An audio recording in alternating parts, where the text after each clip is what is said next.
Kontrolóri finančnej správy sa v poslednom období začali intenzívne zameriavať na evidenciu adresy prevádzky, kde sa virtuálna pokladnica používa. Mnoho z vás možno ani netuší, že robí chybu, ktorá vás môže stáť 500 eur.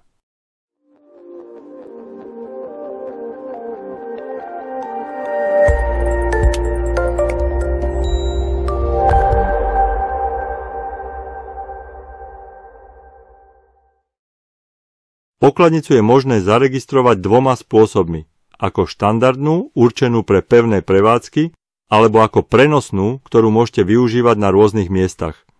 V minulosti, počas platnosti starého fiskálneho zákona, si mnohí podnikatelia volili registráciu pokladníc ako prenosných, bez ohľadu na to, kde ich skutočne používali. Dôvodom bolo, že zmena adresy prevádzky si vyžadovala nákladnú výmenu fiskálnej pamäte. Tento zvyk, aj keď už stratil pôvodný význam, pretrváva dodnes. Pri virtuálnych pokladniciach je totiž zmena adresy prevádzky úplne bezplatná. V našom videonávode, ktorý nájdete na tejto stránke, sa dozviete, ako zmeniť adresu prevádzky. Odkaz pridám aj do popisu tohto videa. Napriek tomu, že táto zmena je bezplatná, podnikatelia si často registrujú svoje pokladnice ako prenosné, aj keď ich používajú výlučne v jednej kamennej prevádzke. A práve tu nastáva problém. Ak máte pokladnicu len v kamennej prevádzke, nemali by ste ju mať registrovanú ako prenosnú. Inak vás pri kontrole môže čakať nepríjemné vysvetľovanie a potenciálne aj pokuta. Rovnaké pravidlo platí aj opačne. Ak pokladnicu využívate v taxíkoch, na jarmokoch alebo pri ambulantnom predaji, musíte mať prenosnú pokladnicu. Inak vám hrozí sankcia. Pozor! Registráciou prenosnej pokladnice vaše povinnosti nekončia.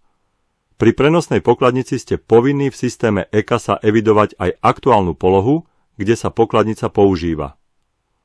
Toto je veľmi dôležité, pretože splnenie si tejto povinnosti dokážu kontrolóri skontrolovať aj na diaľku. Ako na to vám ukážem v podrobnom videonávode na tejto stránke. Odkaz nájdete aj v popise tohto videa. Spravme si jednoduché zhrnutie. Ak používate pokladnicu len v kamennej prevádzke, na pokladničnom doklade sa vám musí tlačiť konkrétna adresa prevádzky. Ak to tak nemáte, zmena je bezplatná a jednoduchá. Postup nájdete v našom videonávode o zmene údajov vo virtuálnej pokladnici. Ak používate pokladnicu na rôznych miestach, musíte mať zaregistrovanú prenosnú pokladnicu. Namiesto adresy prevádzky sa na doklade tlačí text prenosná pokladnica. Navyše ste povinní priebežne evidovať polohu, kde sa pokladnica používa.